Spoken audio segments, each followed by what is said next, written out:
తపస్వి audio స్టోరీస్కి స్వాగతం. శిలగా మారిన శిల్పము ధారావాహిక జరిగిన కథ. రాజా గురించి జెస్సీ తల్లి తప్పుగా మాట్లాడుతుంది.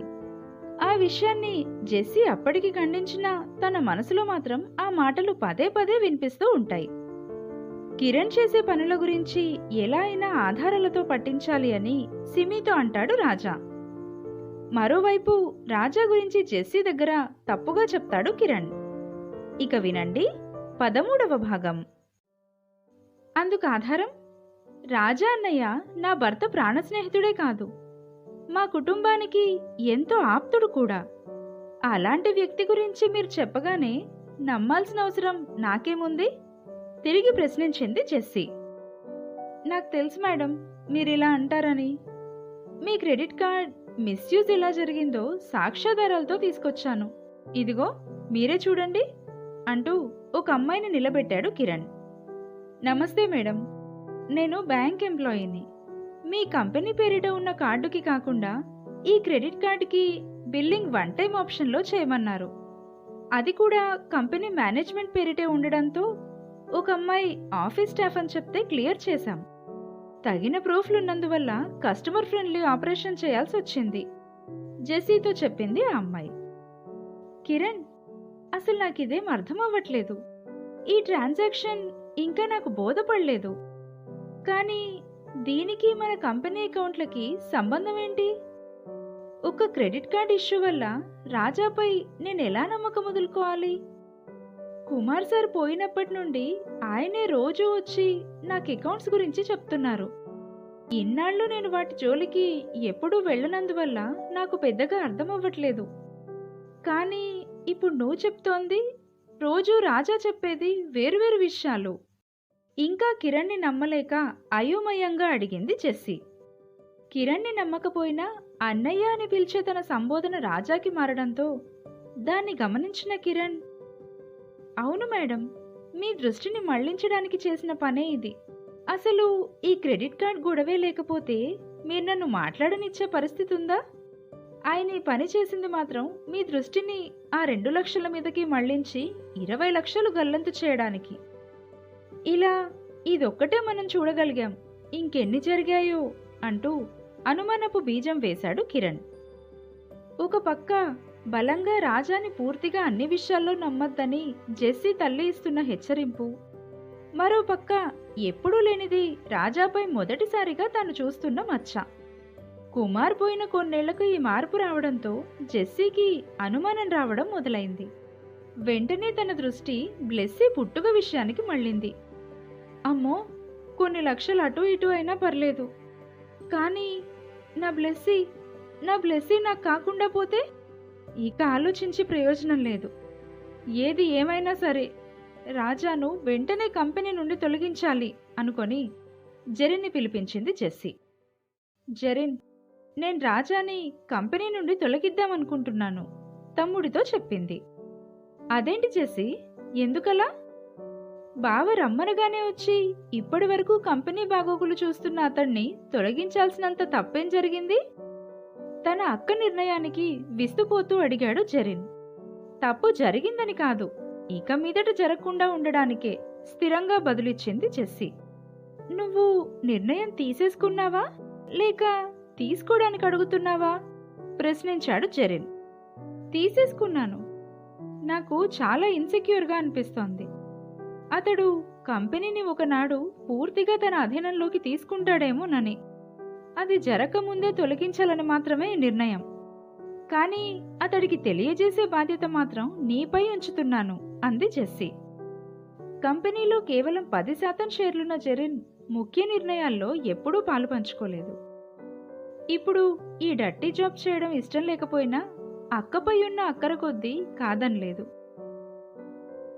Blood is thicker than water, అంతేనా జెరిన్?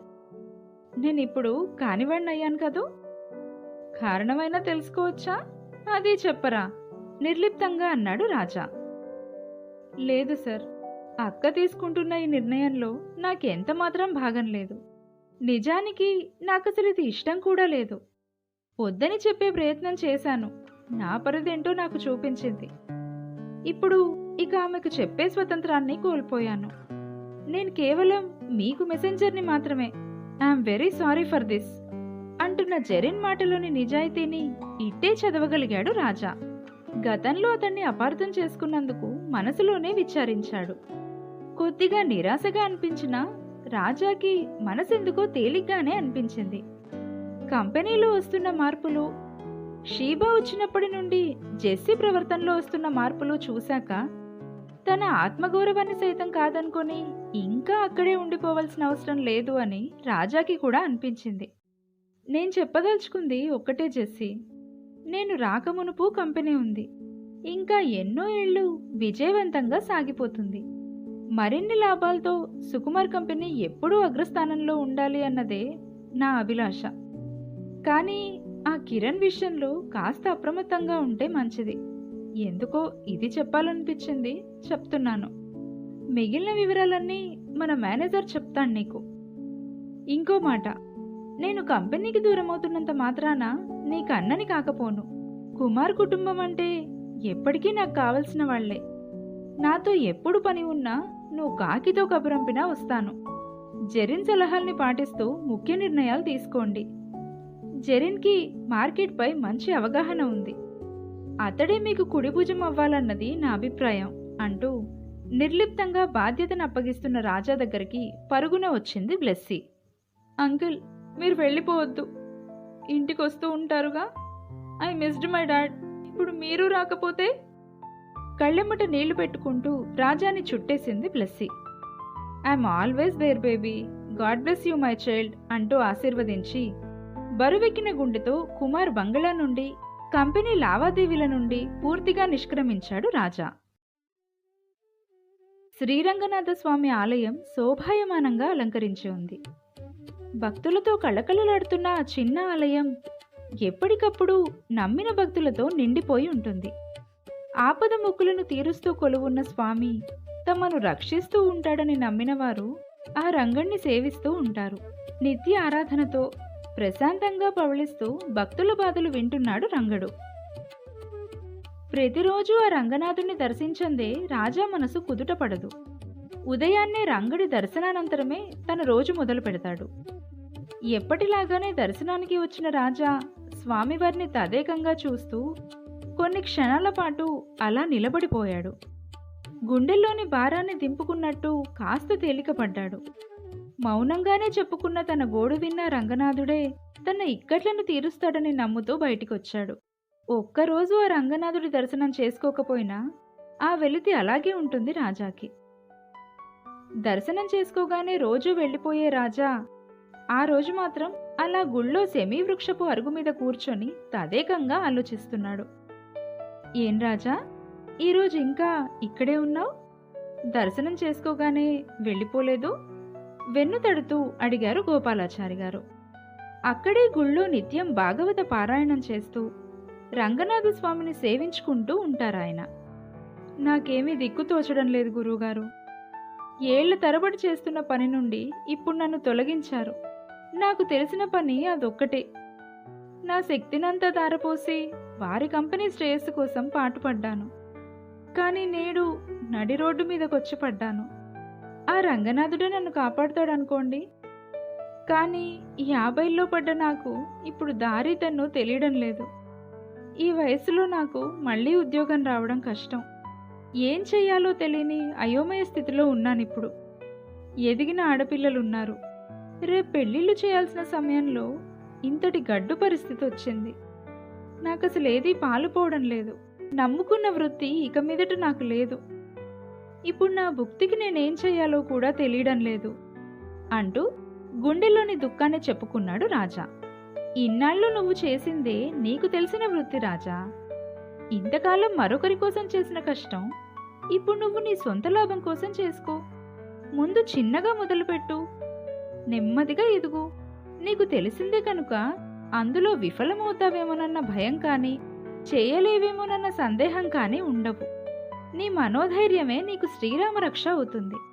ఈ వృత్తిలో నీకు పరిచయాలున్నాయి కనుక అక్కడ చేసిన పనే ఇప్పుడు నువ్వు స్వయంగా చేసుకో. ముందు చిన్నగా ఆరంభించుకొని కొద్ది కొద్దిగా పెంచుకుంటూ పో. కష్టపడ్డం తెలిసిన ఏ వ్యక్తికి వ్యాపారంలో నష్టం జరగడం ఉండదు. ఆ రంగనాథుడే నీ చెంత ఉంటాడుగా. శుభం భూయాత్, మొదలుపెట్టు అన్నారు. రాజాకి ఒక్కసారిగా కొండంత ధైర్యం, మనసులో ఓ స్పష్టత వచ్చాయి. స్వామి ప్రాంగణంలో గురువుగారి నోట వచ్చిన మాట తన ప్రశ్నలకు సమాధానాలుగా వచ్చాయని, అదే దైవ సంకల్పం అని అనిపించింది.